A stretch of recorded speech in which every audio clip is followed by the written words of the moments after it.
It's my great pleasure to invite Professor Mahoney to present her lecture, Canada's Indian Residential School Tragedy, The Journey from Shame to Reconciliation. Thank you very much.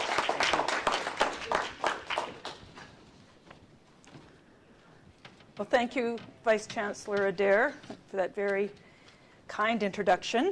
My mother couldn't have done any better. It's very nice to be here. I'm delighted to be here today again at your wonderful university. And I'd like to thank Professor Patricia Lundy for the tremendous work she's done in organizing these events over the weekend. And as I've told her, there's no more important work, in my opinion, than what she has done and what she continues to do. I also want to acknowledge Mr. John McCourt, who also, in a different way, is doing this incredibly important work here in Northern Ireland, and particularly in Derry. And it was John who alerted Patricia from his extensive research about my work, and he was the one who initially contacted me. So I owe a debt of gratitude as well to Mr. McCourt. And he took me on a wonderful tour of Derry yesterday, which I thoroughly enjoyed. Anyways, I just want to tell you a little bit about why I feel I can speak to you with some confidence about this. It's not just my role as a negotiator in terms of getting this matter to where it is today, to some extent. I mean, I'm one part of a large group of very supportive and contributing individuals, and I'll talk more about that as I go on. But I also wear a number of hats, and I think it's important that you know that. I am a lawyer as well as a professor, and I represent now probably in the neighborhood of about 375 survivors who are going through this process, so I see it up close and personal on a regular basis, and I've heard at least those many stories. I've heard many more stories than that. And so I though I'm not a survivor myself of this kind of situation, I certainly have encountered over and over again the terrible stories and pain and suffering that the people who do experience childhood sexual abuse and other forms of abuse, and how it affects them right through their entire lives. I have that exposure. So I feel I can talk with some credibility about that. In addition to working as a lawyer for the Assembly of First Nations and resolving this, I also sit on an appellate body where we oversee the implementation of the agreement under the settlement terms. There's a National Administration Committee, and I represent the Assembly of First Nations on that. So I'm continuing to see the implementation of this very complex agreement. So hopefully I'll be able to answer any questions that you have with that background information. So just so that you can get a sense of where I'm going to go with this, and it's just a coincidence they're all R's, but because I'm not one of those people that says, oh, it's the 5 R's or something like that. But as I was thinking this through, what exactly I'm going to cover here, it turned out they all started with R. But the first step in this process was revelation, was telling the story, coming forward with the information so that others can follow. So that is very key, and it was certainly, in our situation, absolutely key to opening the window of light on this very dark corner of Canadian history. So revelation was first. Second, I think the important step is reaction to those revelations. Often the first reaction is denial, passing the buck, things like that, but eventually reaction starts that we have to do something about this, leading to resolution. And often this can be a path of many twists and turns. And it was that in Canada, certainly, and I'll talk about that as well, and the whole thing just about came to a complete halt. But then there was a change of direction leading towards some type of redemption, and then ultimately the goal being reconciliation, which is something which goes on, I think, for a very long period of time. So I can't, with any confidence, say that at this point in time in Canada there is complete reconciliation that involves much more, I think, in a broader vision. But nonetheless, something like this can lead down that road, and I think we are on that road at home. So, why were Indian residential schools created in the first place? Well, the Vice-Chancellor Adair gave you some indication in his introductory remarks. The idea was basically racist. It was basically based on the idea that white people, especially people with background from England or from Europe, were superior to the indigenous population, and that they should disappear. And the famous quote, "We can't kill the Indian, but we can kill the Indian in the child," is very descriptive of that attitude, and in fact has been attributed, whether that is accurate or not, but has been attributed over time to Duncan Campbell Scott, who was the Minister of Indian Affairs for 32 years in Canada from the early 1900s until 1932. It also, you can see, it goes back, though, to the Davin Report in 1879, which was commissioned by John A. Macdonald, our Prime Minister. And Davin did a lot of research in the United States because they had established industrial schools for Indians, trying to make the men into farmers and the women into domestic servants. And he came back to Canada with a report called the Davin Report, which he filed in 1879. And he said, our objective, and he says in the report, is to continue until there is not a single Indian in Canada that has not been absorbed into the body politic. Frank Oliver, who was the Minister of Indian Affairs, which means he was a member of Cabinet, gives you a further indication of the attitude towards Indian people in Canada. And this was coincidentally at the same time that Duncan Campbell Scott would have been a civil servant. He says it would elevate the Indian from his condition of savagery. And that was in commentary to the establishment of Indian residential schools. Here's the guy himself, Duncan Campbell Scott. He is reviled in Canada by the Indigenous population. He was not, however, reviled in the non-Indigenous population. He was made a member of the Royal Society of Canada for his poetry that he was very prolific in, as well as being a civil servant. And ironically, wrote poetry about the sad tale of Indians being assimilated into the white population. This is what the goal was, and in fact, what it actually looked like in many cases.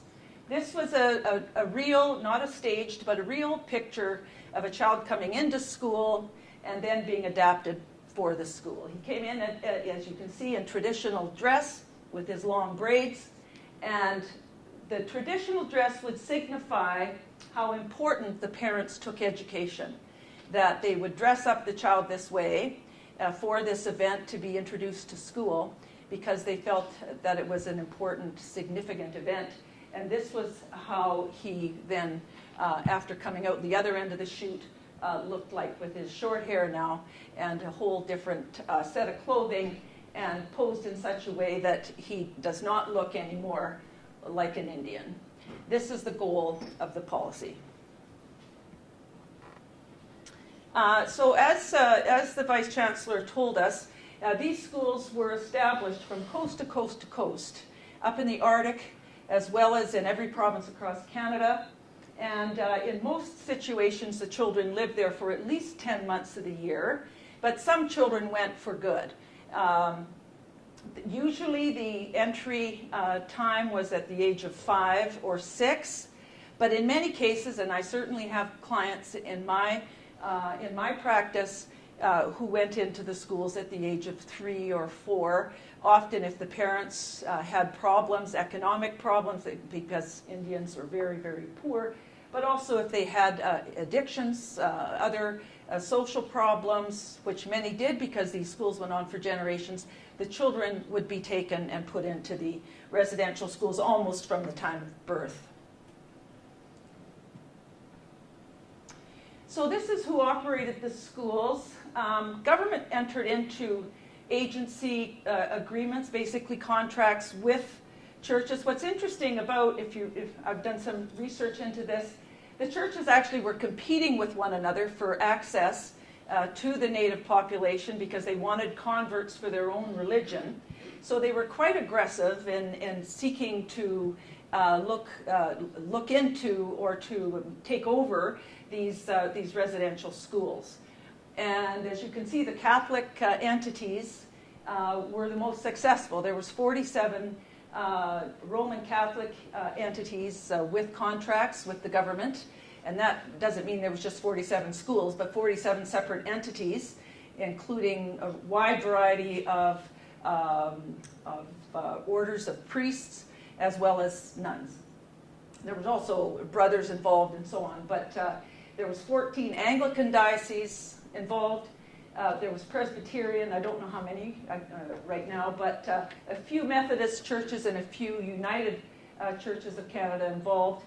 Everybody except the Roman Catholics are corporately organized such that they have one corporate office. The Catholics have a corporate office for every single entity, which makes it very difficult legally to sue them on the basis that we're looking at here, and I'll talk about that a little bit later. Over 150,000 children attended these schools. Some were forced by legislation. In 1920, Duncan Campbell Scott decided to make it a crime if parents didn't send their children to these schools. Some parents were forced more by poverty to put the kids into the schools.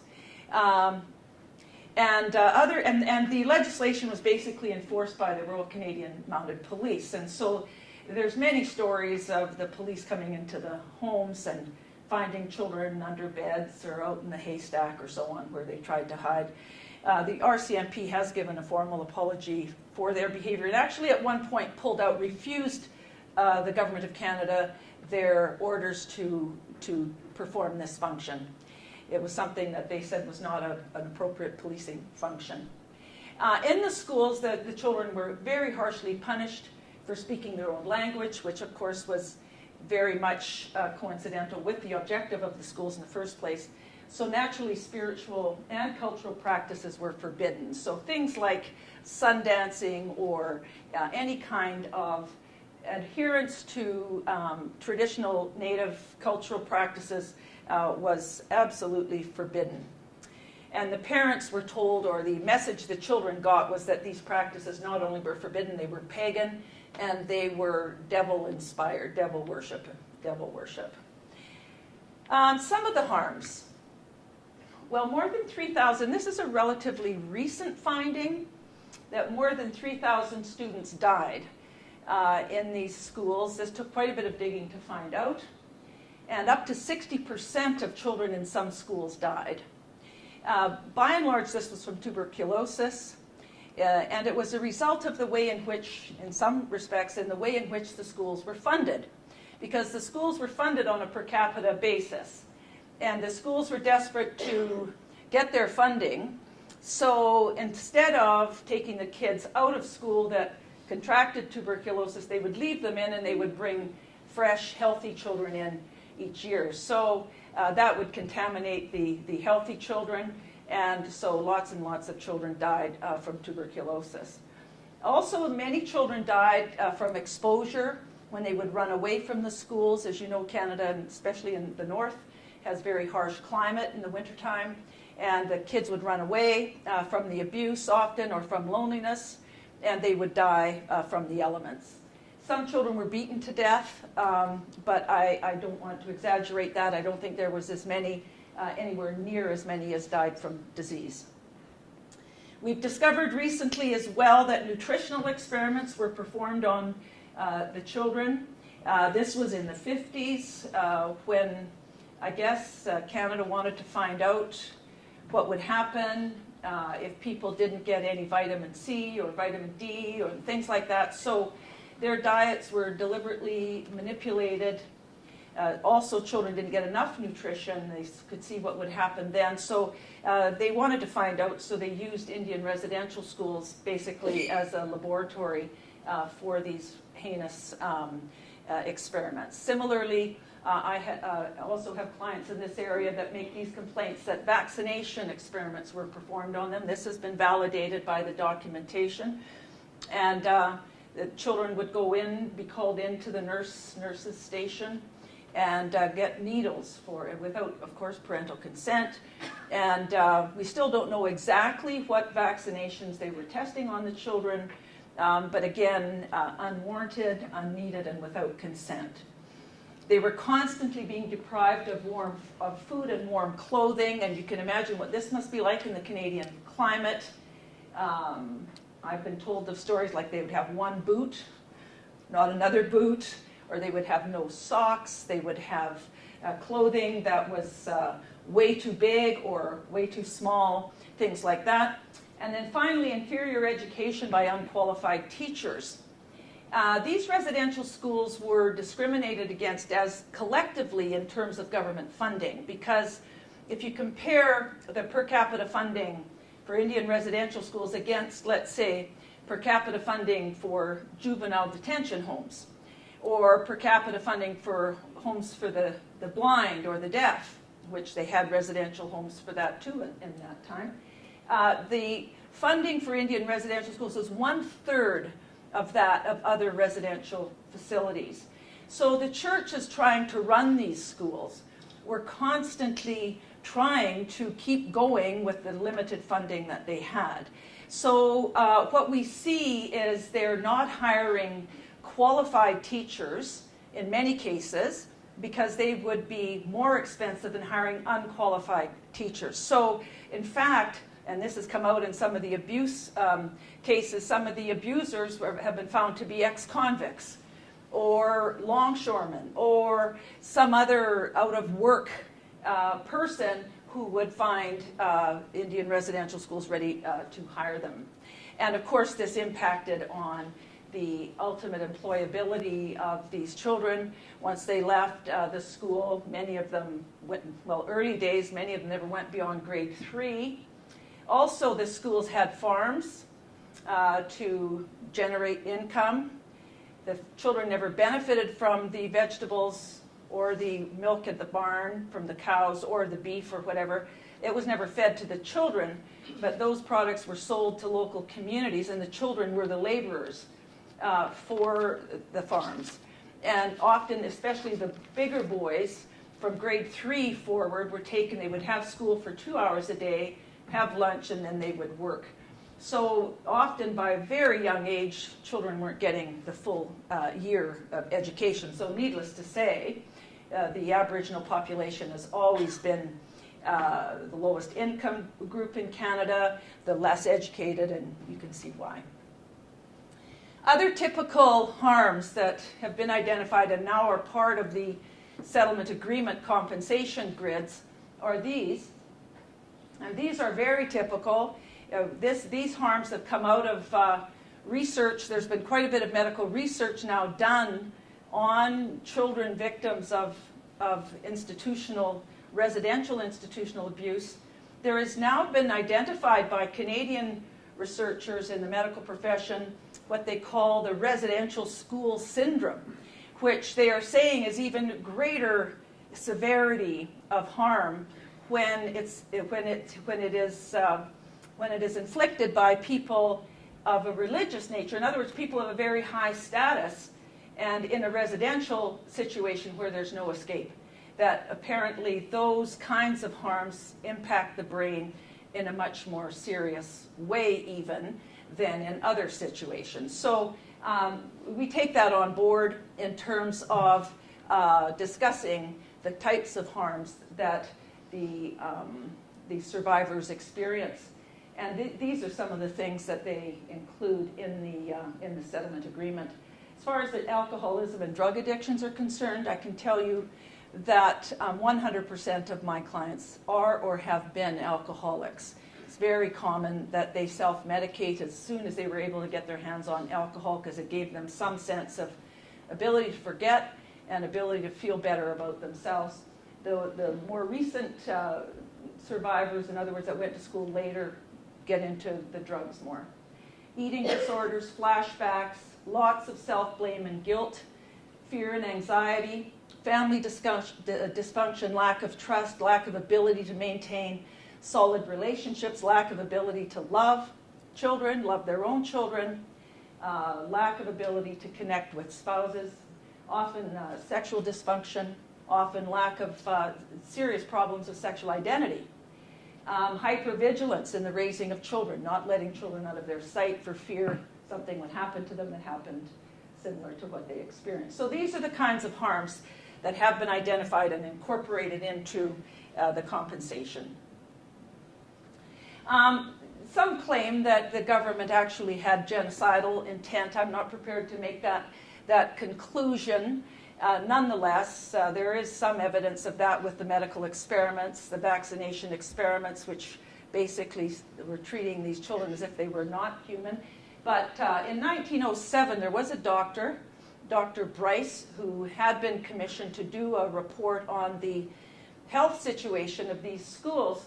And what he came back with was a statement that the health conditions in these Indian residential schools amounted to a national crime. And he said that the mortality rate in the school could be reduced by 30 to 60% with basic intervention.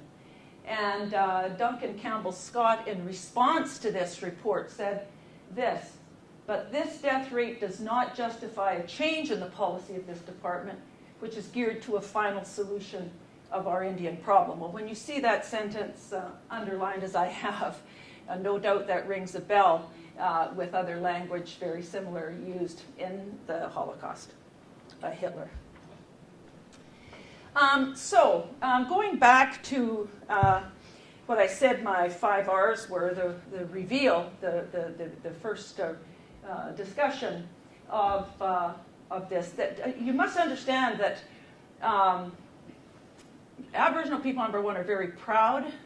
Number two, they know and understand that white people look down on them.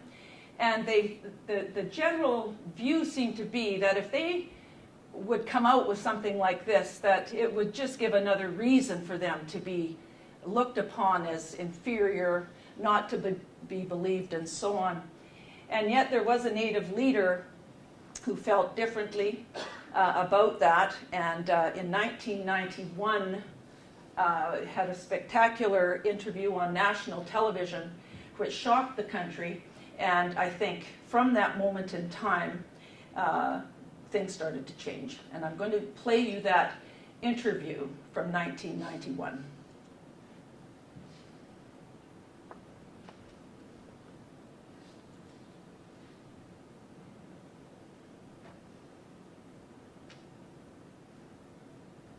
That again? Did I do the right thing, Paul? Yeah.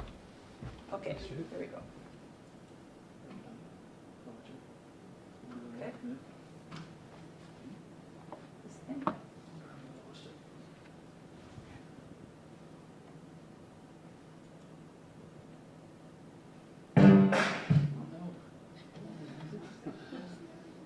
I did the wrong one. It's that one.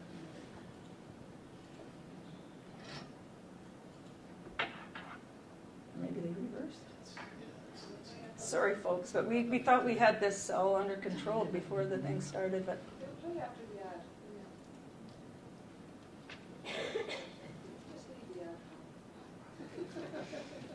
You can if you want. Yeah, we'll just turn it down so you don't have to. With a wide variety of flavors. Sorry about this. We had it so that we could go direct to the interview, but I'll just tell you a little bit about, I'll just introduce this a bit. The person who you're going to see speaking is Phil Fontaine. At the time, he was the Grand Chief of Manitoba, Manitoba being a province of Canada. So he was at that time a major Native leader in the country, and he would have been the chief of all the chiefs in one province. He later became the National Chief of Canada, but this was in 1991, and it was his view. There was a meeting in the Yukon, and where they were talking about going forward and what needed to be done for Indians going forward, and he felt they would never be able to go forward in the direction they wanted to do unless they could get this monkey off their back. And so he felt very strongly this had to be revealed, it had to be known, and something had to be done about it. Otherwise, there was no point in making these grand plans for the First Nations community. So that was his motivation, and you'll hear that in the interview. Good evening. This summer's standoff in Oka has heightened public interest in the source of Native anguish and discontent. Today, the head of the Assembly of Manitoba Chiefs called for an inquiry into one of the rawest wounds of Native history. Residential schools were operated mainly by churches. The first was established in the late 1800s. Most were phased out by the 1960s. But they've left a legacy of pain and humiliation that haunts Native people to this day. In a moment, we will show you a report on the history of these schools. But first, we're joined from Winnipeg by Chief Phil Fontaine, the man calling for that inquiry. Chief Fontaine, what information did you bring to the church authorities you met with in Winnipeg today? Well, I spoke to them about my experiences and others that I'm aware of, and they're all related to the years that I spent in residential school in Fort Alexander. Did you talk about abuse to yourself as a person? Well, that was one aspect of the discussion we had, but it also covered other areas, other forms of abuse that occurred in this particular institution. We talked about physical abuse, we talked about psychological abuse, deprivation, and of course sexual abuse. What form of abuse were you talking about in your own case? Well, that's something that's, as you well understand, incredibly delicate, sensitive, and very, very much a private matter. And I just wanted to determine if the church would be prepared to address the issue of abuse in residential schools. And I'm quite satisfied with the response that I had from the two church officials that we met with today. And they understand that what I have to speak about is based on personal knowledge. And so. I heard you say in an earlier interview today that often the abuse was administered in groups. What was the nature of that abuse? I was asked if how prevalent this was, and to illustrate my point, I had suggested that if we took an example of my grade 3 class, if there were 20 boys in this particular class, every single one of the 20 would have experienced what I experienced. But are you saying every one of 20 was sexually abused? They've experienced some aspect of sexual abuse. Though I have to admit that people react differently to their experiences. Some may be more traumatized than others, but inevitably, if a group of us get together to talk about our experiences in residential school, and in this case the one in Fort Alexander, we end up joking and laughing about what we experience, and I think that's essentially a way of avoiding a sense of embarrassment and shame one feels.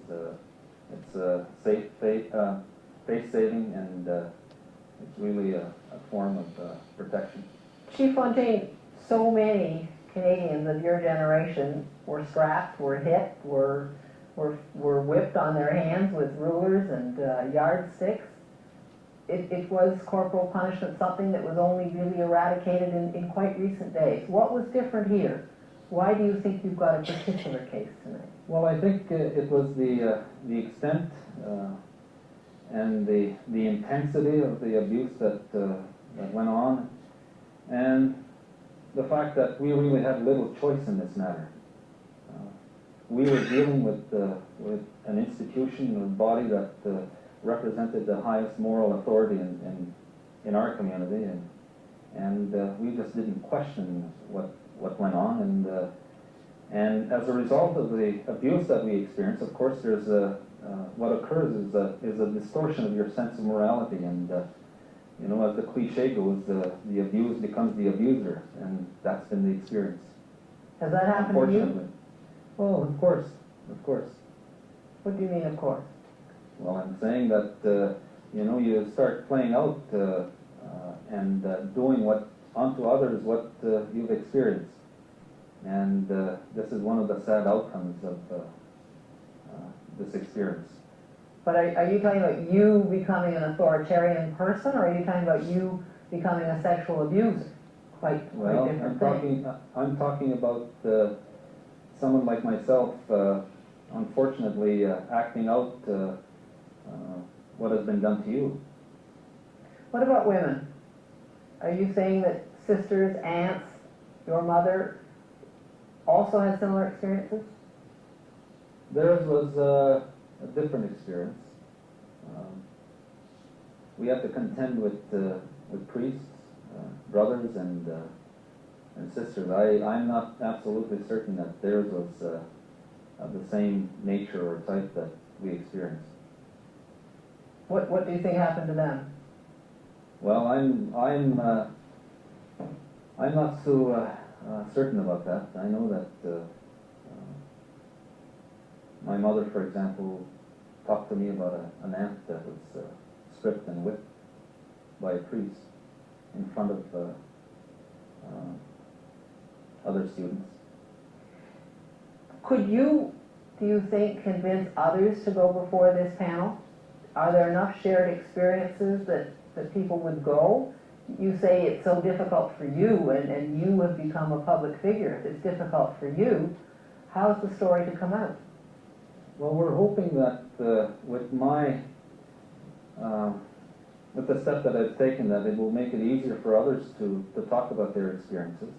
We believe that that's important in itself, but it's really much more important to do two other things. One, to record for posterity, to record this and document this collective experience so that we never forget about it, and so that as well that others will understand that what we're talking about, but as well to undertake a healing process to make our people whole, so that when we talk about the future, that we can talk about the future as whole people, and not as a people that has individuals, many individuals with missing parts and pieces and gaps in their being. Thank you, Chief Fontaine. Thank you.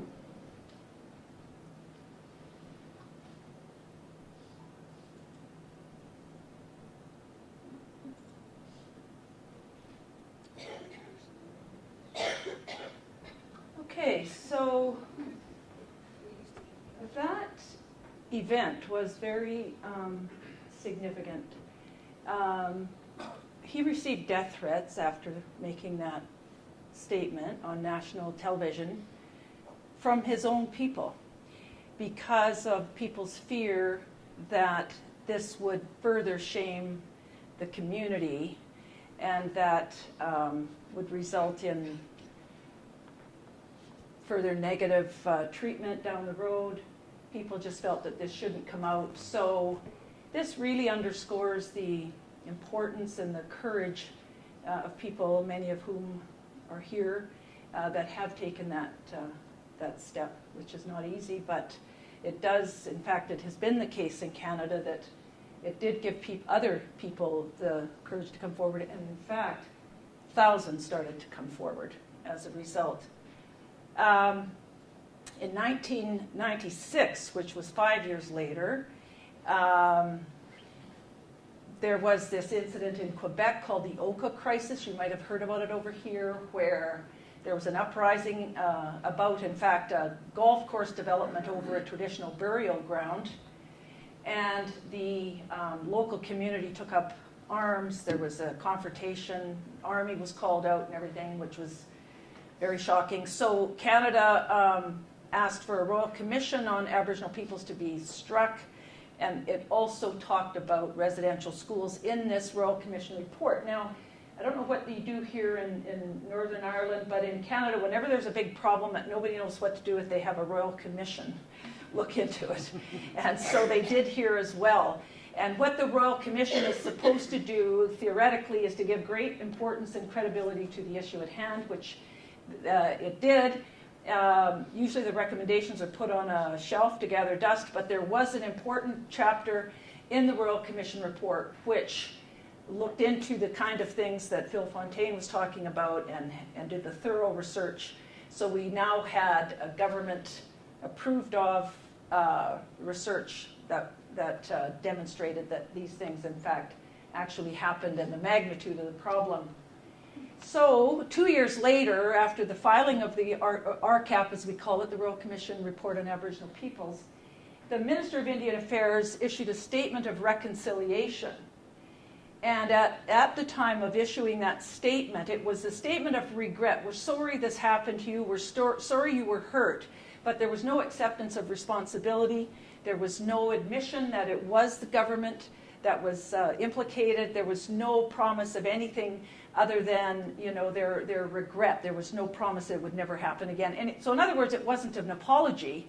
It was a statement of, they called it a reconciliation. But they also came up with $350 million to establish Aboriginal Healing Foundation, which was established with the board of directors and so on of Aboriginal people. And the idea was that communities could apply to the fund for various healing activities, mainly traditional activities.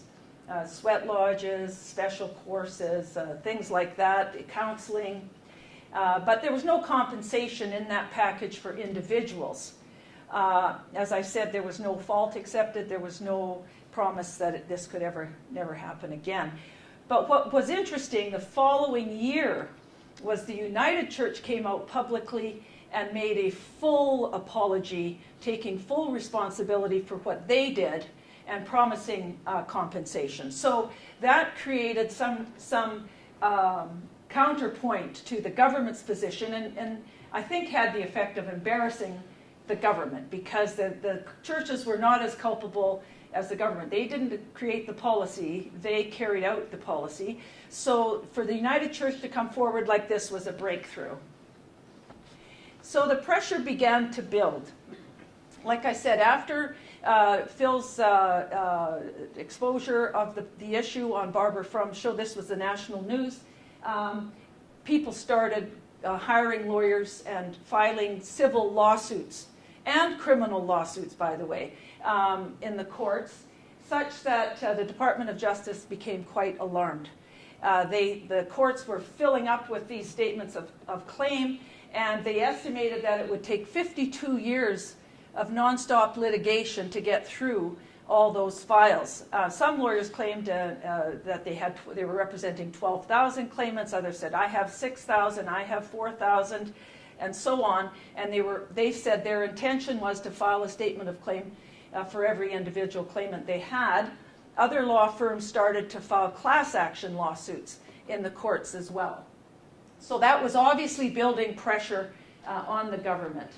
So there was and I was at a meeting, in fact, at that time, just before the dialogue started, where the Justice Minister met with myself, Phil Fontaine, and a church representative and another lawyer, and I forget who they were actually there for, but in the Department of Justice, to talk about getting these cases out of the courts. What options were there?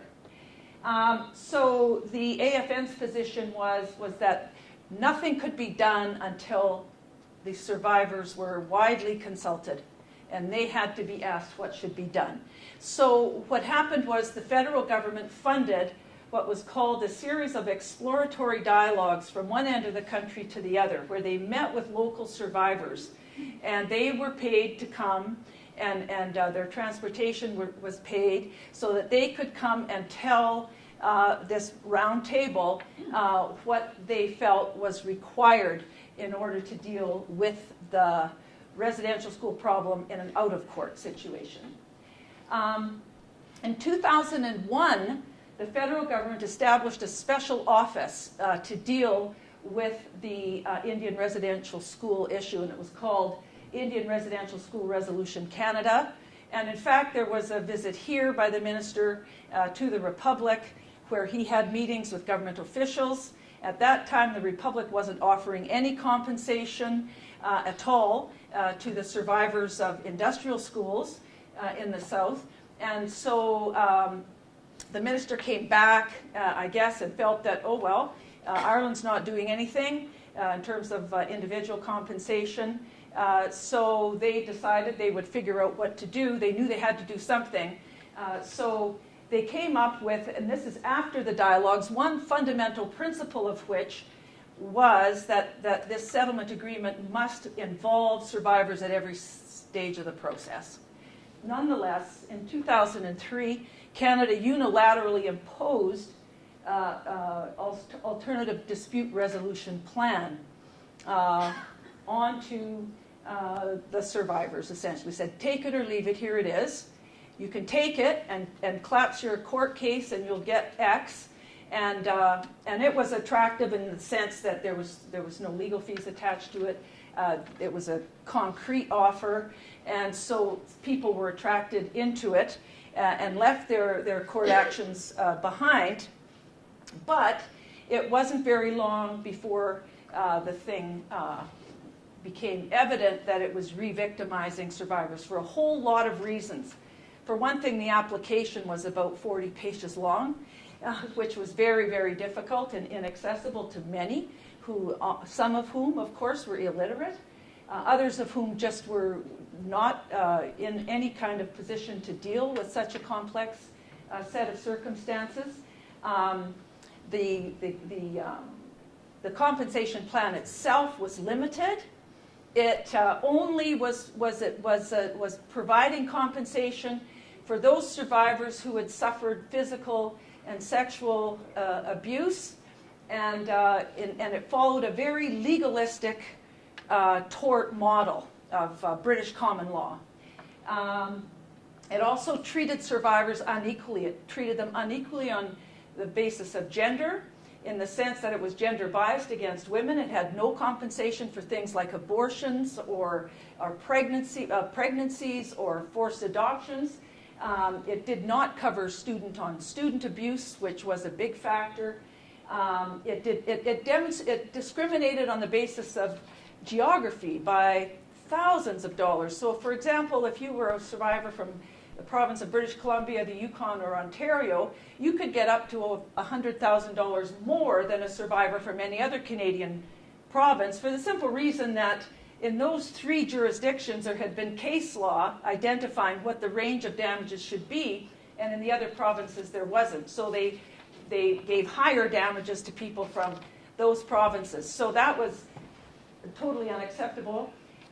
It was also unequal in terms of the religion you happened to belong to. So the Catholics had yet to enter into any kind of indemnification agreement with Canada in terms of this. And so Canada said, well, we'll pay 75% of your losses if you go through this process, if you're a Catholic. And you can go after the Catholics yourself for the remainder. If you happen to have been abused by someone from the United Church, the Anglicans, the Presbyterians, and so on, that weren't Catholic in operation, you got 100% of your losses because they had entered into indemnification agreements with Canada. If you don't know what that indemnification means, what that means is that Canada would pay 100% and then the church would have to pay Canada back their share. So this was what the ADR process was. And culturally as well, it was a failure because it wasn't dealing with survivors holistically. And this is what the survivors had said in those dialogues, that they had to have all of their harms addressed.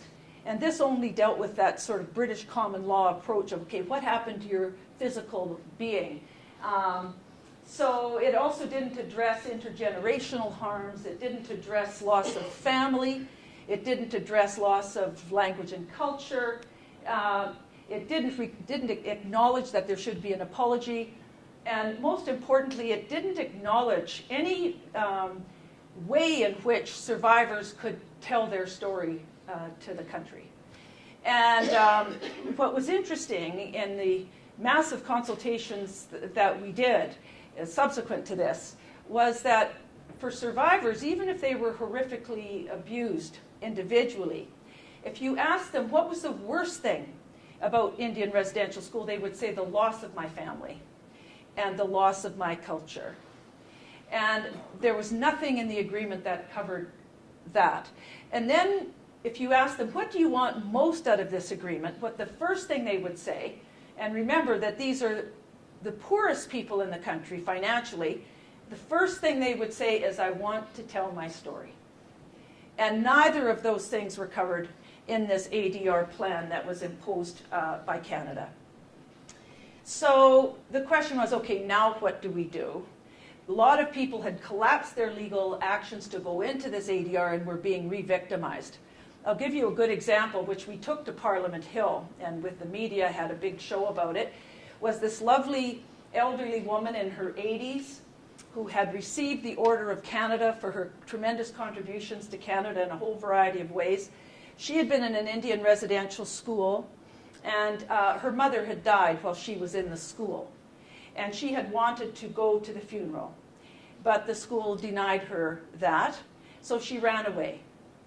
And the school ran after her, brought her back, and severely punished her for that. And so she missed her grandmother's funeral, she was whipped, and so on. So she made that claim under the ADR. But the ADR didn't cover that.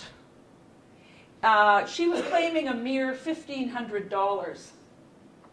And the first adjudicator gave her that. He felt sorry for her, I guess, and she was such a outstanding person of reputation and an outstanding Canadian. You don't get the Order of Canada unless you're super Canadian. It's the highest honor that's given in our country. And so the first adjudicator gave her $1,500 for what she had experienced. The government appealed that, and the second adjudicator took it away. She appealed it again, and by the time it reached the third appeal, the decision of the second adjudicator was affirmed because they said, oh, well, it's not covered.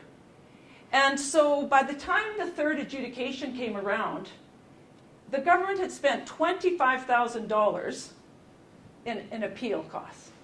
So this was what we then used as our, excuse the term, but our poster child for this crazy system that the government had set up and how fundamentally wrong-headed it was. So that was one thing we did. But the other thing we did, and as I said the other day on Friday, you present an academic with a problem they don't know what to do with. Well, the first thing, or maybe the last thing that comes to mind is, well, let's have a conference. And that's exactly what we did. So the AFN and my university law faculty then jointly convened a national conference to ask the question, will the ADR achieve reconciliation? Because that was the government's stated goal. They foolishly put that in their documentation, that this was their goal in giving this ADR process to the First Nations peoples. So we invited judges, lawyers, Native studies people, historians, doctors, medical doctors, sociologists, and so on, experts, and also elders, survivors, people like that, intergenerational survivors, and government people, and asked them to read the ADR proposal that government had inflicted on the population and answer the question, will this achieve reconciliation? And please give us your reasons as to why from your point of expertise. So speaker after speaker after speaker throughout a 3-day conference, each answered in their own way, it won't. So needless to say, at the end of the conference, Canada was now put in the position, what do we do now? And so what happened was the national chief, who at this time had become Phil Fontaine, he went from being the Grand Chief of Manitoba to becoming the National Chief of Canada. He said, well, let us do it. So I think that it was at a very weak moment, so the government said, okay, you do it. So the AFN took over the process. And so they got the sufficient funds to do that. The government gave us $250,000 that we proceeded to do an intensive summer of study. I came here to Ireland then as part of that research, revisited the Republic of Ireland, because by that time they had changed their minds about what they were doing. with the survivors. And so we learned a lot from that trip. We interviewed survivors, we interviewed church people, journalists. I remember interviewing Mary Raftery, who had done the book on, I think it was Sorry the Little Children or Pity the Little Children, and there had been a series of documentaries came out of that. I interviewed professors at Trinity University, Trinity College, and we interviewed just a whole lot of people, nuns' orders, priests, and came back as Minister Boland, who was the Minister of Education of the government. And at that time, the Ministry of Education was in charge of the reparations for survivors. You probably know this already, of industrial schools. So he gave us the overview, and that he told us that he had met with the minister prior to our visit about a couple of years before. And so he said, you know, Kathleen, if you can take one message back to Canada from me, he said, I've read the ADR, and in my opinion, it's de minimis and reluctantly given. He said, if you can take one piece of advice back, for what it's worth, he said, tell the Canadian government, be generous. So I did take that advice back. I wrote it in my Irish report, it's called, and submitted a copy to the Department of Justice. And I think, frankly, that Minister Boland did have quite an impact, because I had several people from the department informally ask me, did he really say that? I put it in a footnote in my report. And so I think it did have an impact, which I think there's a bit of a interesting fact there that should be taken on board, which is I do think that outsiders can have an influence on these matters. And I think that given that Canada had come over here initially and taken back the fact that Ireland was doing nothing compensation-wise and built the ADR, then when they got the message back after they had changed their minds in the South, and the minister was saying, look, we learned our lesson. That's what he told me. And so he gave us that advice. I think it did have an impact. Okay. So what were the underlying principles then of the AFN's approach being in the driver's seat? Well, what we had been told from the survivors was that the plan must be holistic and comprehensive, and it had to address all of the harms. They also were very adamant that human dignity, equality, racial and gender equality must be respected in the agreement. It must contribute towards reconciliation and healing. It should do no harm to survivors and their families, and the plan must be inclusive, fair, accessible, and transparent. All of those suggestions were very relevant to what the ADR plan was not. There was also supportive things going on in the courts at this time, which assisted us tremendously in terms of leverage in negotiations. As you see, in 1992, there was a decision of the Supreme Court of Canada that created this discoverability rule. The court essentially struck down limitation legislation when it applied to children victims of sexual abuse, because they said it violates the Canadian Charter of Rights and Freedoms, and I would think the equivalent here being the Strasbourg Convention, that kind of an argument could work in Strasbourg. But essentially what the court said was that at the very minimum there has to be a point of discovery before the clock starts to tick on limitations. And so that was important. But what it did as well was send a message to the provincial governments, which then responded in terms of civil litigation, amendments to the limitation legislation.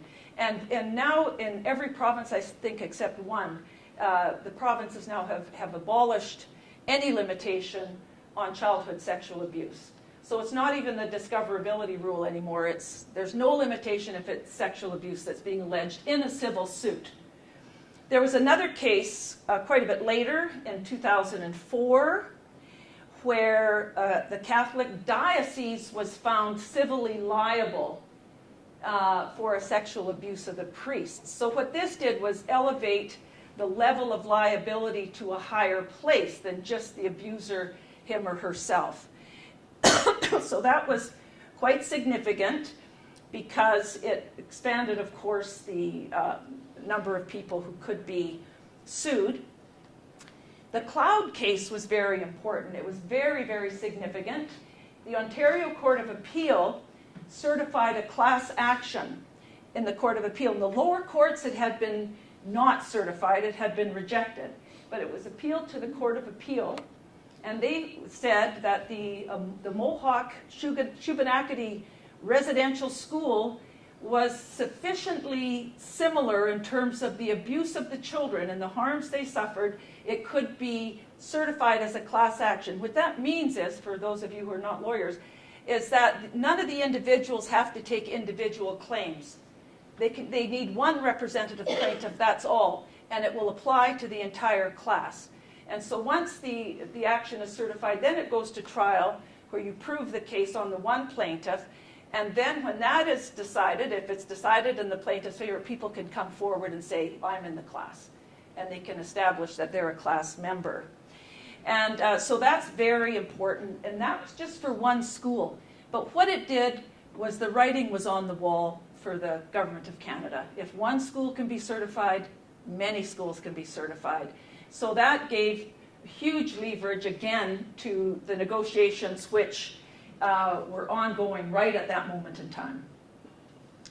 There was also a case called Blackwater and Plint.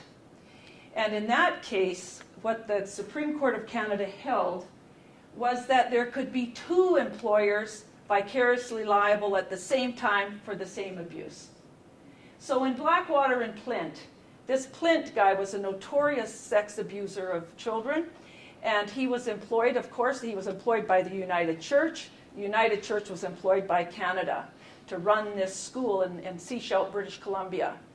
And so what the court said was that both Canada and the church can be simultaneously vicariously liable for Plint's sexual abuse. That was very significant as well, because it tied those two together for the future purposes, which was perfect for what we needed. And the court went on to say, well, how are we going to divide up the liability? Of course, Canada wanted to say, well, it's 50-50.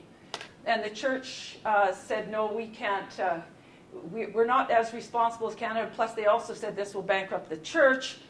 The court said charitable institutions are not immune, but nonetheless, they split the liability as 75% on Canada, 25% on the church.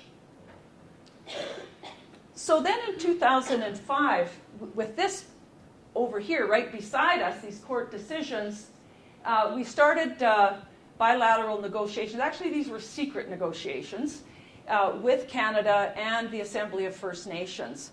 By this time, as I think you've already know, there were thousands of claimants with cases in the courts, which means there was lots of lawyers around that had both class actions and individual actions. And by the way, none of those lawyers were Aboriginal lawyers. None of them had participated in the dialogue. So we were quite frankly worried about those lawyers. And having that volume of people that all want to have a say about what it should be, knowing full well they wouldn't be getting the full kind of instructions we were. So we didn't say that, but Canada wanted to deal with the AFN anyway, being a political body. And so we entered into these negotiations with them on one-on-one.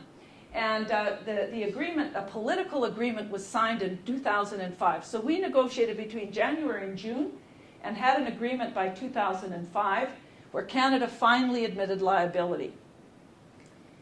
We then decided we had to be on the same legal footing as all of the rest of the parties, so we also filed a class action for $40 billion. It kind of took the government by surprise, but nonetheless, we felt that we had to do it.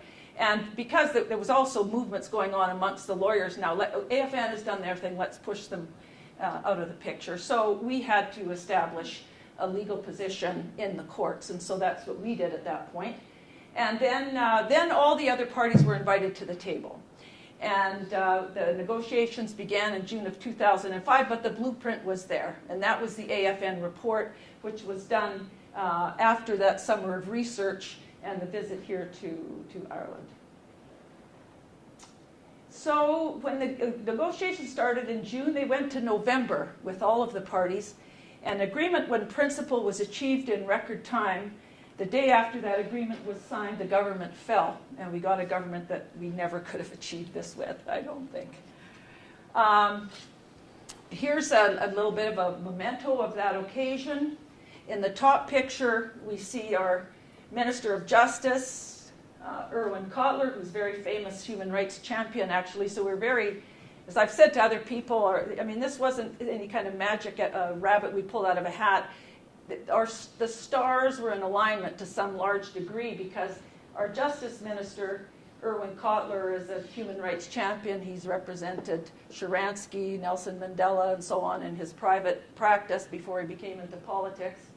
Then you see Phil Fontaine, who's still around from the time he disclosed in 1991. There's Andy Scott, the late Andy Scott, who was Minister of Indian Affairs.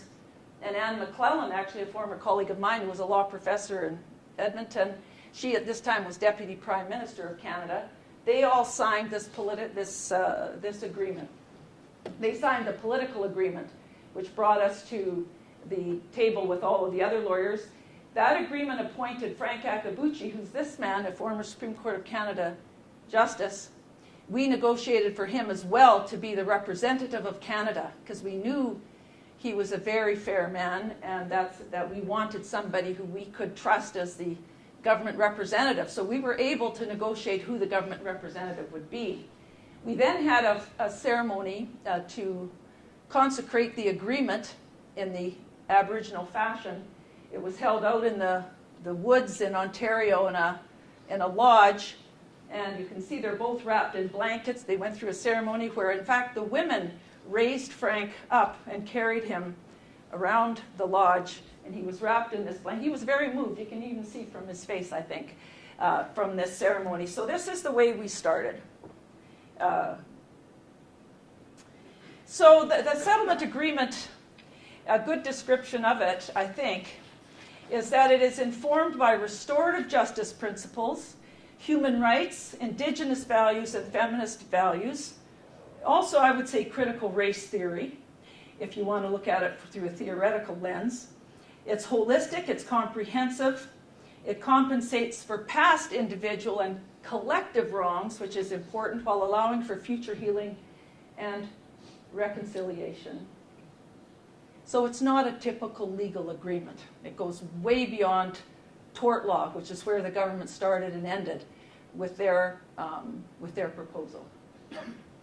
So this picture is supposed to represent the past, all the little children at the school, and the picture of the little girl learning is supposed to represent the future. So the final agreement was taken before the courts, which is required in a settlement, a class action settlement in Canada. It's required by law that the class action settlement agreement, most class actions end in settlements.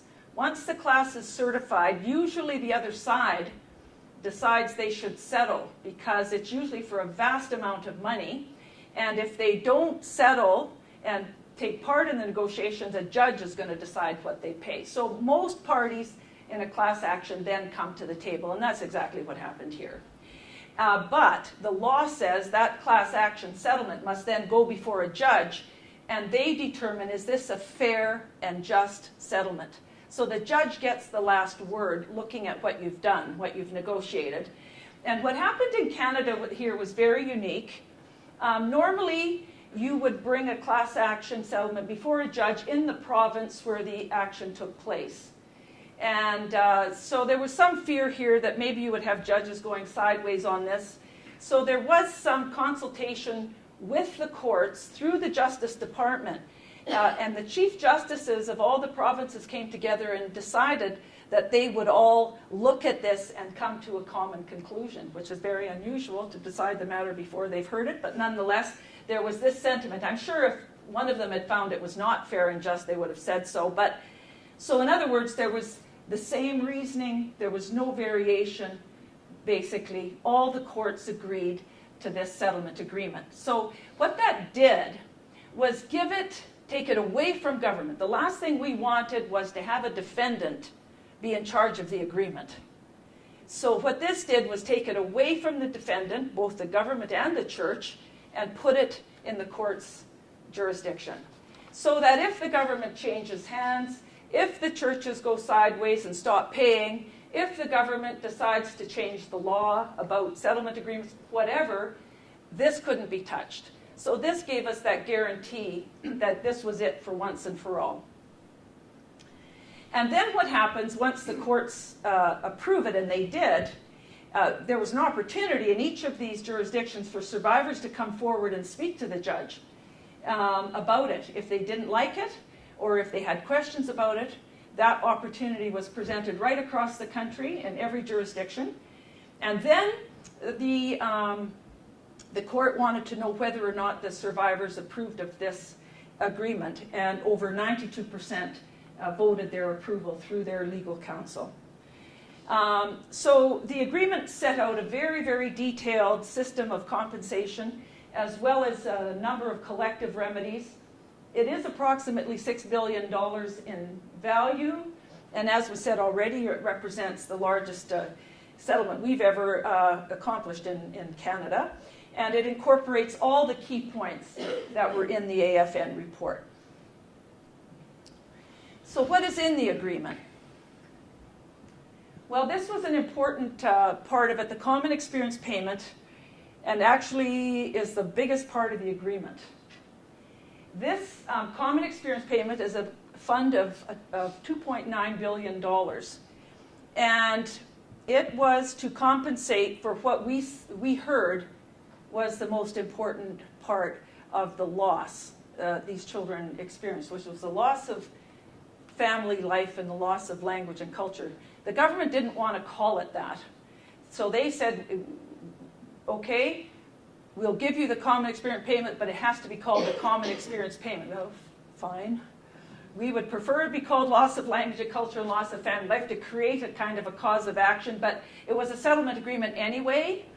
So we agreed to that because you don't turn your back on $2.9 billion easily. So they insisted that it be called that, but our thinking here was it was to compensate the survivors for their loss of family life and loss of language and culture. There was an automatic $8,000 ex gratia payment, which means freely given by the government without legal cause, of $8,000 to anyone over 70 years of age, without proving anything other than some evidence that they had attended an Indian residential school. And this was to create credibility and also to cover for people that needed the money straight away or that might not be around before the full agreement would unfold. So that $8,000 then would be deducted once down the road when they could claim for other things. There was individual damages that were far broader in scope than what had originally been presented. This fund is uncapped. It's still going on. Churches pay 25%, Canada pays 75%. To this moment in time, it stands at a fund that has paid out $3.2 billion through the concept of vicarious liability. A Truth and Reconciliation Commission and an archive and research center was another part of the agreement, which $60 million was negotiated. Healing funds of $125 million for the Aboriginal Healing Foundation, again a collective remedy. Commemoration, any community or a group of individuals or survivors from a particular school or what have you can apply for funding here to do some commemorative activity. Could be a school reunion, could be a plaque, could be a scholarship, whatever they want. We knew there would be money, we were quite confident there would be money left over from the Common Experience Fund. So we negotiated that would not, any remainder would not go back to government. It would be invested throughout the period of time of the agreement, and any income earned from the investments would go back into the fund. So we estimated there would likely be a couple $100 million left over. In fact, there was $300 million left over. So what we wanted for the survivors was some sort of fund for education, because this is, of course, what they were denied in residential schools. So there's a fund that exists for each recipient of a common experience payment of a $3,000 education credit that can be applied to a wide variety of educational opportunities. And then if there's still a remainder, which there is, the fund closes in August of this year, there will be about $200 million left that will go into the Indian Brotherhood Trust, and then that will be to create collective educational enterprises depending on what people want. And hopefully it'll be something like a fund for scholarships or a special school or something like that, but that hasn't been decided. Something the lawyers were very interested in, needless to say, was legal fees. And the legal fees that the government agreed to pay over and above the settlement was 15% of every individual settlement was topped up for legal fees, and so that the survivors would not have to pay legal fees. And there was a commitment for an apology. They couldn't make a promise of an apology because government, I should say the courts cannot force government to do something like a voluntary apology. So, but there was a commitment. So this gives you an idea of the ADR compared to the new settlement agreement. Under the old one, the only people who would have been eligible under the ADR were people individually abused. The government was calculating that at 15,000 survivors. Under the new settlement agreement, 104,000 survivors would be compensated. Every single survivor would get something under the Common Experience Fund. The average compensation under the ADR was around 47,000. Under the present system, it's about 106,000 is the average payout. $1 billion was allocated under the old ADR for sexual and physical abuse. Under the settlement agreement, where we broadened the categories and broadened the definitions, $2.8 billion was assigned uncapped to that fund. And to global compensation, there were 0 funds under the old ADR and $1.9 billion under the new settlement agreement. The common experience payment I've already discussed. The way that it's calculated is the student gets $10,000 for the first year they attended the school and $3,000 for every additional year. And as the average, apparently, the survivor attended for 5 to 6 years, they receive in the range of $22,000 to $25,000. And I've already talked about the credit. Many students were there for much longer than 5 or 6 years. So some were even there for 15 years, especially people from the north. So that range of compensation goes up, of course, with the number of years. And our thinking was here that, of course, the longer you stay, the deeper the harms. And so therefore, the greater the loss of family life and language and culture. So it certainly was not hard to justify. The individual assessment process ranges from a low of $5,000, depending on what happened to the person, to $275,000. It's based on a point system, just like the system in the Republic of Ireland, where there's points assigned. It's a little different table between the two countries, but essentially ranges from the most serious, at least recognized in law, form of abuse, down to less serious forms. And the harms are also graded in that fashion. And it seems to be very clinical and a cold way of assessing people's losses, but on the other hand, it has some continuity to it and predictability and fairness rather than having an open-ended, unpegged kind of system of calculating compensation. If loss of income is proven, the fund can go up as high as $430,000, and there is a provision, if it goes higher than that, to get out of the settlement agreement and into the courts for the calculation. I have one client that falls into that category. We're claiming $8 million for him.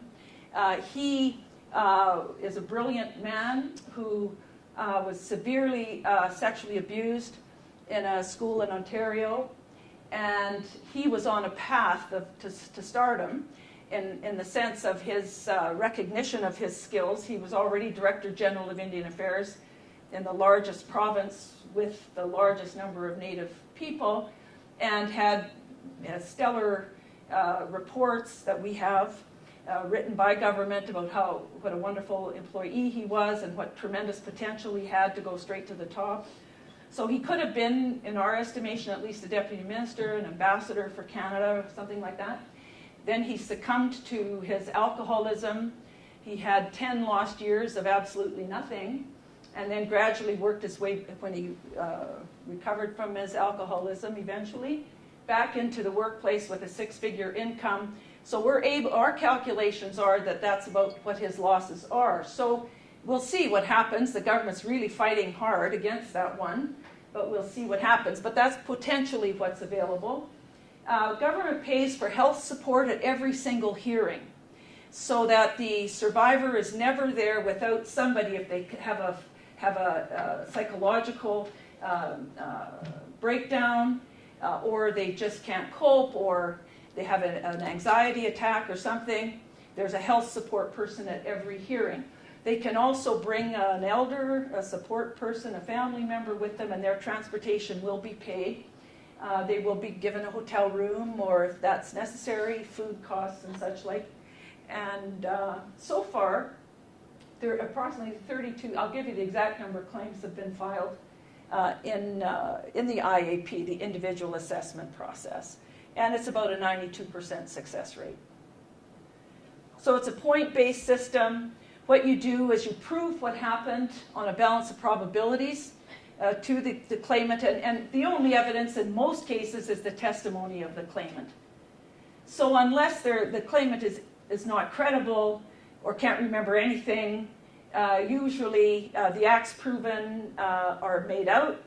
Then it comes time to calculate what happened to them from a perspective of harms. They testify to that. If the harms are of a serious level, they recommended to a professional to assess those harms. And those harms are then calculated on the point basis. Loss of opportunity can be calculated. If it's a higher levels, again, an expert, they will be referred to an expert who will file a report. Future care cost fund, up to $15,000 is available for future care, which means care of a psychiatrist or a traditional healer, a medicine man, something like that, so that they can cover that cost. Transportation. In the Indigenous culture, you don't pay for help like that, but you give a gift, you bring a blanket, you provide perhaps food, you provide something like that. So those costs are covered. Yeah. So the total number of claims to date is 37,951. Those are the claims that have been made, that have been filed and accepted as prima facie or on the face of them show a claim, a legitimate claim. The number of total hearings that have been held is the number there. That's 82% of the filed claims, so we're just about there, but we'll probably finish in 2017. And the total compensation that's been paid out under IAP claims is $2.775 billion.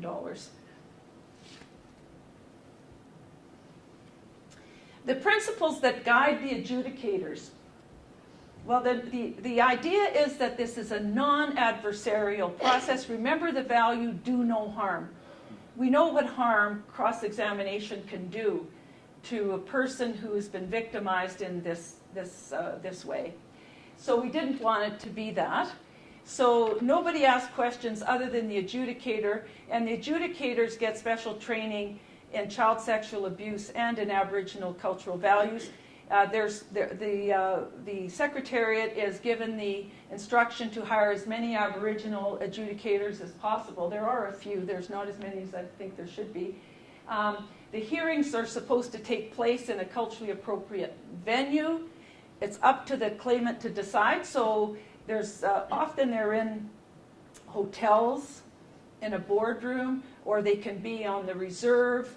Had many hearings on reserve in their central offices. I've had hearings in homes, in hospital rooms. So wherever it is convenient or necessary to have the hearing. So there's no requirement to bring people to a location. The adjudicators and the lawyers go to the claimant by and large. The claimant can have, already talked about that. They can have a sweetgrass ceremony, which is it's a cleansing ceremony where you breathe in and cover your body with the smoke from wheatgrass. They can have prayers. They usually open with a prayer in their language. Lawyers attend the hearings, but they don't speak. So I would attend, and beside my client, the Department of Justice will send a lawyer. The churches are only allowed to attend if they are invited by the claimant. Otherwise, they're not invited. And adjudicators, I told you that too already. So another collective remedy, so that's the IAP and the CEP you've seen so far. Now the Truth and Reconciliation piece. We think this is the lasting legacy of this. Once all the money is spent and everybody's been through their hearings, this is going to be the historic legacy piece in our view. It is unique in the Western world in the way it's constructed. And really, Truth and Reconciliation Commissions up until this point in time are largely come out of conflict zones. But this was unique in the sense that the government agreed and the churches agreed to have this, notwithstanding the fact it wasn't to solve a post-war situation. It's designed that survivors have a safe place to tell their stories, be believed, which is very critical, and have the history recorded for posterity. The Truth Commission has a 5-year mandate. Actually, it was extended 1 year to 6 years. And within that mandate, there were 7 national events. Now, these national events were very celebratory. Dancing, food, exhibits, music, lots of things like that, as well as an opportunity for the survivors to tell their stories. There was a memory box, a beautiful carved bentwood. I don't know if you're familiar with bentwood art from the West Coast, but this beautiful box where there's no seams in it. But it was carved in an Aboriginal fashion where people could put notes. Some would bring an old school uniform. They'd bring things and put them in the memory box. Notes, they'd bring memorabilia from their parents or grandparents and so on. Photographs to put in the box. That was part of these events. In Vancouver, there was a march of 40,000 people throughout the streets of Vancouver, of especially non-Aboriginal people. It was a very significant day, and it was pouring rain, but nonetheless, it was that number of people came out. So there were 7 of those events right across the country, starting in Halifax and ending in Vancouver, and also were up north.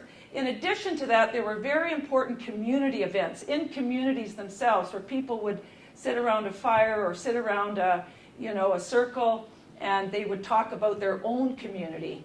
And as you've already had me allude to the fact that there's a lot of dysfunction and abuse within communities as a result of these schools, the intergenerational abuse. And this is a safe place where people can deal with that in a confidential manner amongst each other with counseling, because these can be very dangerous events as well if they get out of hand. So there was a lot of preparation done in these community events. There were protocols established for the way people could talk about this, confidential as well as public, and so those events took place as well. The commissioners reported in an interim report in 2012, which is available online if you're interested, and their final report will come out in June of this year. Even though the Truth Commission will wind down this year, survivors can continue to file statements as long as they wish. We were worried about this. There's still some people who haven't come forward, didn't come forward for the CEP, didn't come forward for the IAP, so they're just not ready. But it's difficult to negotiate a totally open-ended agreement. On the other side, parties want closure. They want definition to what they owe. And so it was very difficult, in fact impossible. This was a deal breaker if there wasn't an end point. So there's a 5-year opportunity for people to make an IAP claim, a 4-year opportunity to make a CEP claim, and a 6-year opportunity to appear before the Truth Commission, but this was open-ended. And there will be a permanent archive and research center at the University of Manitoba, which has stepped up to provide additional funding. $60 million was not really a lot of money if you're thinking of a permanent archive. $20 million is set aside for, again, another collective remedy for commemoration. I talked about that already. It will be decided by the community what those commemoration activities and so on will be. Healing and education. I talked about these already as well, the education credit. Now, apologies. Every IAP recipient, if they wish, there's nothing imposed on them. If they wish, they will receive an individual apology on paper from the Minister of Indian Affairs. And it's not an auto pen, it's signed by the minister. So they're entitled to that. And the government and the opposition leaders of the House, it was a very, very incredible moment on June 10th, 2008, when the Prime Minister stood in the House of Commons with all the leaders of all the Aboriginal groups on the floor of the House, which had never happened before, and gave a complete apology to the country. And that is not without negotiation either. We started from zero with that. They didn't want to do an apology, but again, what happened outside the country was the Prime Minister of Australia apologized just before this. So we were able to use that and say, okay, this is what they're doing in Australia. What's wrong with the Prime Minister of Canada? And then the Prime Minister didn't want to give a full apology. We kept saying, this is what has to be. And in fact, we wrote a letter to the Toronto Star saying, this is what has to be in a full apology. And there was quite a bit of pushback, but then the national chief went to visit the Prime Minister and said, look, Mr. Prime Minister, there's nothing worse than an apology that's rejected. And unless it's a full apology, I can't guarantee you that this won't be rejected. And I think that was a turning point as well. So it was a beautiful day. It was, we had thousands of people out in front of the Parliament buildings. They finally put up chairs and TV screens, which they weren't going to do. The galleries in the House were packed. There was people there with drums. There was people there in ceremonial dress. It was an incredible moment. And here's just a picture of that as the Prime Minister is standing in the House. And you'll see the National Chief. The woman on his left is Beverly Jacobs. She's the head of the Native Women's Association of Canada. The woman on his right is the head of the Inuit Organization of Canada, and then the other man is the head of the National Indian Brotherhood. Going on, and I'm going to show you, I'm going to finish with this. His Holiness Pope Benedict received a delegation of the survivors of Canadian Indian residential schools in the Vatican to provide his statements with respect to the Catholic Church's involvement. So I'm going to play you this tape, which is the same man you saw in 1991, and this was in Rome the day after the Pope's apology, and he's talking about forgiveness.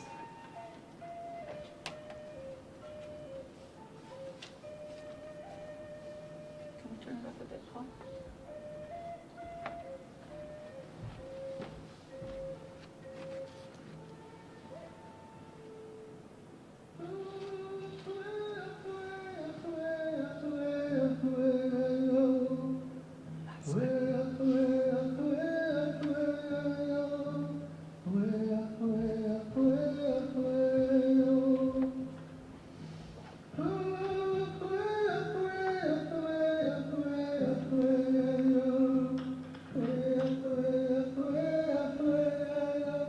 We come here in friendship. We come here with great hope. But most importantly, we are here in a spirit of forgiveness. I've been incredibly angry for large parts of my life. I've been all about revenge. I've wanted to hurt people, and I wanted to make them pay for what they did to me.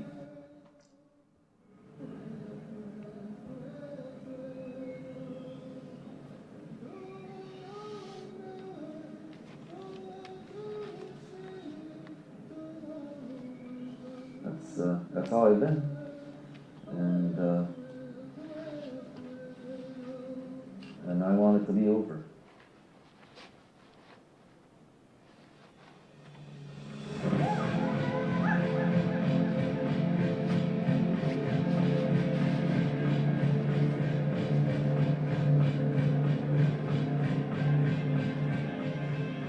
We can never bring about healing and reconciliation if we don't have an apology. If you look at it as a circle, the one missing piece in this has to do with the Catholic Church. So we want to close the circle. I entered Fort Alexander Indian Residential School for the first time September 1951, so I was still 6 years old.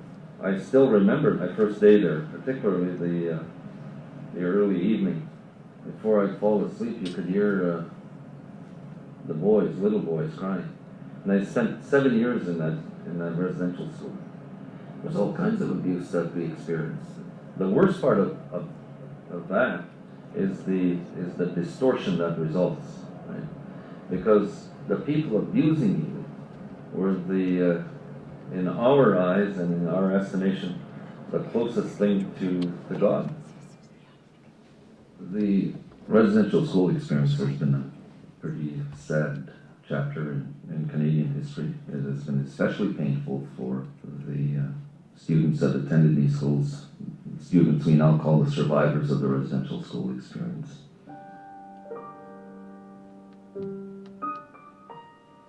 My name is Stephen Pesek. I'm from Northern Cree. My name is Rick O'Brien. I come from the Yukon Territory. I'm Lawrence Joseph. I'm from the Big River First Nation. We're talking about 150,000 children that were taken away from their homes and suffered painful experiences. Hey everyone, I'm Kathleen Mahoney from Siksika Nation in southern Alberta. This went on for over 100 years. My name is Wasanaput Kinu, and I was called Peter Kelly when I was in residential school. And I made myself a promise when I was in school. The first opportunity I have, I would go back to my traditional name, which I've done. Until I became a bishop, this whole matter of Indian residential schools, I knew very little of it. And my suspicion is that this is true of many, if not most Canadians. It isn't over with an apology, it isn't over with words. I guess it's important to listen to what the Catholic Church has to say. It's hard to forgive somebody unless they say they're sorry to you. It's so critically important for someone that has harmed you to say, I am sorry, and I apologize that I did this or we did this to you. That's the first step in whatever healing journey that one may embark on. That's absolutely essential. If you don't have the apology, there will always be something missing. For Phil personally, it's fairly obvious. He was a survivor of Indian residential schools for 10 years himself. His parents, his grandparents, his brothers and sisters, aunts, uncles, cousins, his entire community. So this, I think, for him is as much a personal vindication of his entire life and his family's history as it is for the First Nations of the country. The fact that we are going there at the invitation of His Holiness Benedict XVI tells us that they take this issue seriously.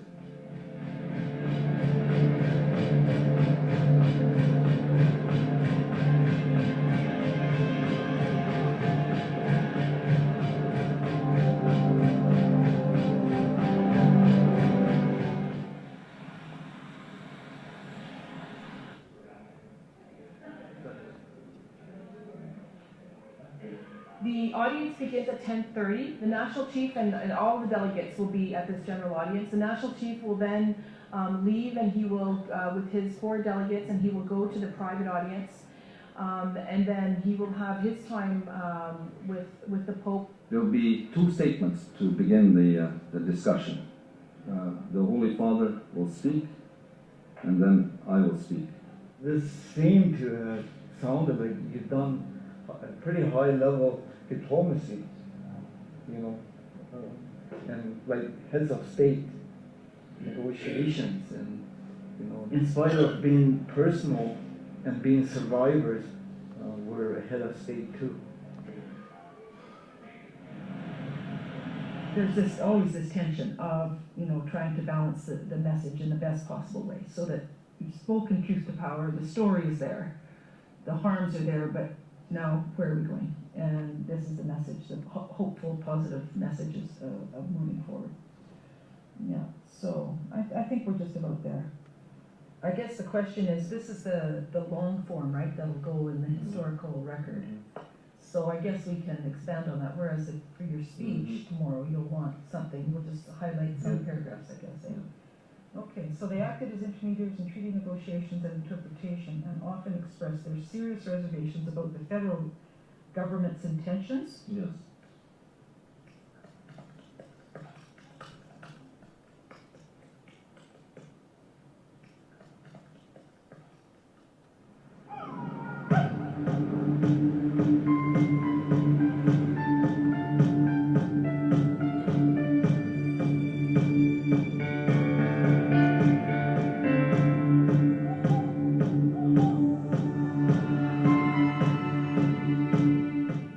Personally, it's somewhat surreal.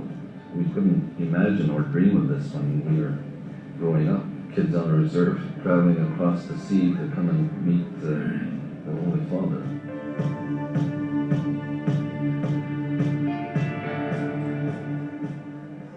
Hey Gene, who scored the winner? Federer 2 minutes ago. What? 4 minutes, yeah. Wow. 2-1. So Rangers are out. Yeah. They were up 3 games to 1. 2016 in NHL history to come back. 3-1. That's incredible. No injuries today? No, I have. Coming down to here. Yeah. The folks is really, really nervous about being around a bunch of people. Yeah. Not to be nervous. No, not They're at not going to be aggressive. But whatever forgiveness.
Pipe was full in front of St. Peter's.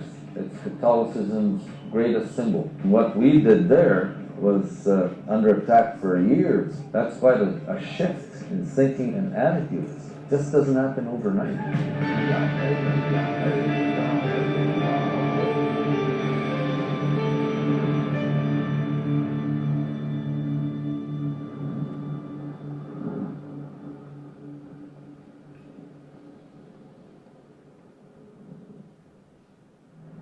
Doors opened and then he walked in. Each of us was presented to him. Then I was invited to speak and I did. Most Holy Father, today is a joyous day for the human spirit. It is a momentous day for our people and for our country, Canada. While the past must never be forgotten, our destiny lies in building a future with enduring foundations, the cornerstone of which must be forgiveness. Our elders teach us that we have choices in life. We can build up or we can tear down. We can forgive with generosity of spirit or we can seek sustenance from bitterness and vengeance. This day testifies to nothing less than the achievement of the impossible. We are here because our people never lost hope. And today, together with you, we have merged hope with history. We offer you, Most Holy Father, our hand in friendship, reconciliation, and yes, hope. Thank you. Merci, miigwech. To have been witness to something historic, profound, moving, and most importantly, letting go of the past and putting that behind us. Not to forget about it, but not to wallow in the depths of all the anguish and anger and vengeful thoughts, retribution, revenge. Boy, because that's been so hurtful. It's debilitating. And I say this from a very personal point of view, because that's how it's affected me. I hope that this moment yesterday means that it is in fact in a very real way over. No guarantees, of course. Right? Anyway, that's enough.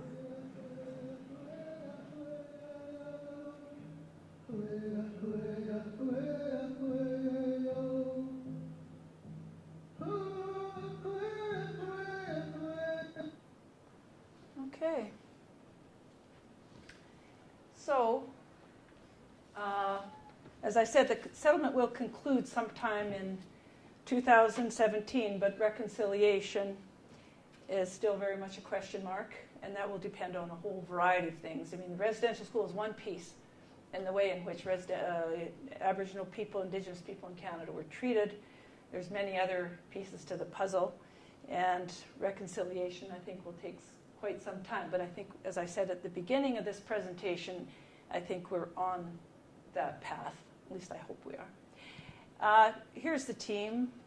The national chief, sort of come full circle. It's really quite poetic that he was in charge at the time this whole thing ended. Members of our team I'm showing because it's very important. We were the only people at the table with real representatives speaking about what the settlement should be. Fred Kelly, he's the client I was telling you about earlier that I'm claiming a huge settlement for. He's probably the most respected elder in Canada and speaks the Ojibwe language immaculately and beautifully well, but a very wise man. Charlene Belleau is a chief in her own community, a community with the infamous Bishop O'Connor, who went to the Supreme Court of Canada, went to jail actually for the sexual abuse in her community, and she was one of the strong proponents for the community-based truth and reconciliation events. Bob Watts was not only the chief of staff of the AFN, but an intergenerational survivor. Both of his parents attended Indian residential school. We also had John Kingman Phillips, who's a law professor, class action expert, and also a former seminarian in the Jesuit order. And Aaron Rennert, qualitative analyst and modeler, a brilliant guy, former student of mine, whose grandparents suffered the Holocaust and received compensation in Israel as a result. So that's who we were. We had other members of our team over the years that it went on, but this was the core group. We had one of my dear friends and colleague, Sheila Martin, who became a judge in the interim, and we had other Aboriginal elders and so on participating, but this is who we were. And so that's it. Thank you very much.